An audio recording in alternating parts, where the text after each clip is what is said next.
All right, Matt Zafino, guess what?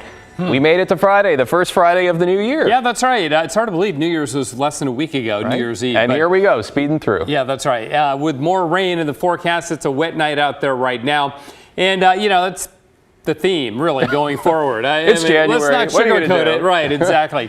All right, here's Doppler radar. We've got a couple areas of precipitation. Southern Oregon getting hit hard, as they will continue to, but we've got this other batch here in northwest Oregon and southwest Washington that will keep going through the night. It'll vary at times. Sometimes the rain will be a little bit lighter, sometimes a little heavier. Too bad it's cloudy, too, because we have a full moon tonight. And you know how we always tell you when there's a super moon, the moon's a little bit bigger than normal? Well, the opposite of that is a micro moon, and tonight it's a micro moon. It's not really micro, but it is a little bit smaller than your regular moon because the moon is at apogee, or its point in its orbit around Earth. That makes it where it's farthest away. So it looks a little bit smaller, but there's a full moon tonight, and it's called the Wolf Moon in January. 0.14 of an inch of rain at Hillsborough, only 0.08 at Portland, both downtown, KGW, and at the airport, and in Vancouver, 0.13 in McMinnville. And they're up to 0.4 of an inch up at Astoria right now. Eastern Oregon dealing with strong winds again in the Pendleton area. High wind warning until 7 o'clock tomorrow night, and a wind advisory in the Grand Ronde Valley around La Grande until 7 o'clock on Saturday night. This one, pretty common. That happens several times throughout the course of a winter.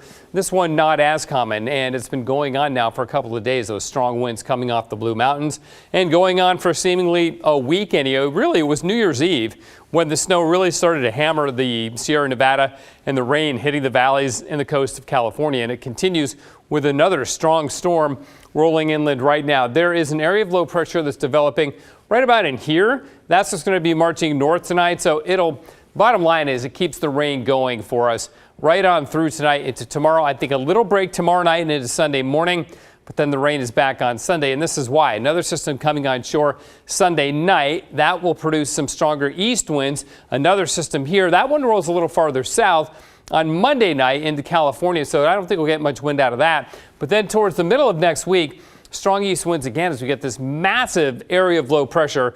Strong one, too, taking up much of the eastern Pacific. It's really taking up a lot of real estate there.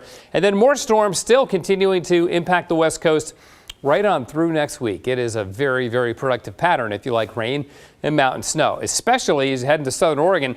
Mount Bachelor, for instance, is beginning a lot more snow than Mount Hood. Sierra Nevada will continue to get inches of rain in the valleys and feet of snow up in the high country. We are sitting at 46 right now, freezing level 5,700 feet. Okay, on the coast, rain turns to showers. Winds will pick up a little bit late tomorrow and tomorrow night, but only about 30 miles an hour. For the valleys, rain tonight and tomorrow morning, then it turns to showers. Highs will be around 50. And look at those lows in the mid-40s, basically about where you are right now. Couple 3 inches of new snow at the ski areas tonight and tomorrow. So good skiing this weekend. Not fantastic, but good. No rain there. Windy north, cloudy everywhere else in eastern Oregon. Gusts of 50 miles an hour up around Pendleton and in the gorge. East winds and rain. Highs will be in the 40s. Those will be above freezing. Rain overnight, and then rain turns to showers in Portland tomorrow. Gets a little breezy tomorrow night. A brief break from the rain early on Sunday. Then it's rainy. East winds develop Sunday night and Monday, and then again Thursday and Friday. And we'll look for some dry weather on Wednesday, potentially into Thursday, David. I might have to change that Thursday forecast to rain. But looks like a little warm, sunny spot in there somewhere. Yeah, I think we'll get at least one dry day next week. All right. Have a great weekend, Thanks, Matt. You too. Well,